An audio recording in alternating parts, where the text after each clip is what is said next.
நிற்கிறேன்.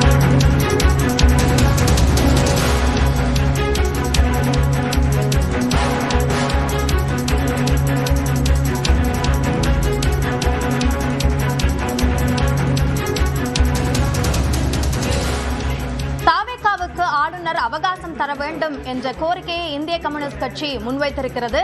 அதனை முக்கிய செய்தியாக பார்க்கிறோம். இது தொடர்பான ஒரு அறிக்கையை இந்திய கம்யூனிஸ்ட் கட்சி வெளியிட்டிருக்கிறது.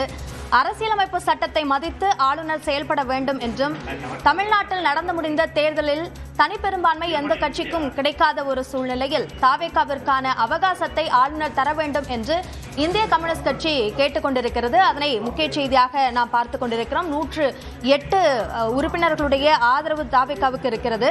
இந்த நிலையில் அடுத்த கட்டமாக அவர்கள் முடிவெடுப்பதற்கும் தங்களுக்கு தேவையான ஆதரவை திரட்டுவதற்குமான அவகாசத்தை ஆளுநர் தர வேண்டும் என்ற வலியுறுத்தலை இந்திய கம்யூனிஸ்ட் கட்சி முன்வைத்திருக்கிறது. இது குறித்த கூடுதல் விவரங்களை நம்முடைய செய்தியாளர் லிபிகாவிடம் கேட்கலாம். லிபிகா, இந்திய கம்யூனிஸ்ட் கட்சியினுடைய அந்த அறிக்கையில் என்னென்ன அம்சங்கள் வலியுறுத்தப்பட்டுள்ளன?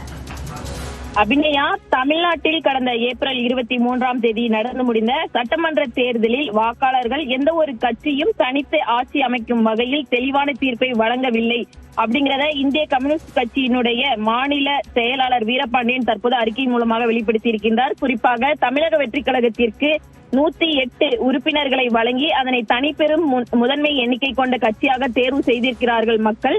இருப்பினும் இதன் அடிப்படையில தமிழக வெற்றி கழகத்தினுடைய தலைவர் விஜய் ஆளுநரை சந்தித்து ஆட்சி அமைக்கும் உரிமையை கோரியிருக்கக்கூடிய நிலையிலும் பதவி ஏற்புக்கு முன்பு தாவேகா தனது பெரும்பான்மையை நிரூபிக்க வேண்டும் என ஆளுநர் நிர்பந்தித்திருப்பது ஏற்புடையது அல்ல அப்படிங்கிறத இந்திய கம்யூனிஸ்ட் கட்சி தற்போது தெளிவுபடுத்தியிருக்கின்றது. அதே நேரத்தில் தனிப்பெரும் எண்ணிக்கை கொண்ட தாவேகா தனது பெரும்பான்மையை பேரவையில் நிரூபிக்க ஆளுநர் அரசியலமைப்பு சட்டப்படி அவகாசம் தர வேண்டும் அப்படிங்கிறத தற்போது எடுத்துரைத்திருக்கிறார்கள். இது தொடர்பாக உச்சநீதிமன்றத்தில் நடந்த SR பொம்மை வழக்கு உட்பட பல வழக்குகளில் வழங்கப்பட்ட தீர்ப்புகளில் உச்சநீதிமன்றமும் இதை உறுதி செய்திருப்பதாகவும் தற்போது அவர்கள் முன்னிறுத்தியிருக்கிறார்கள்.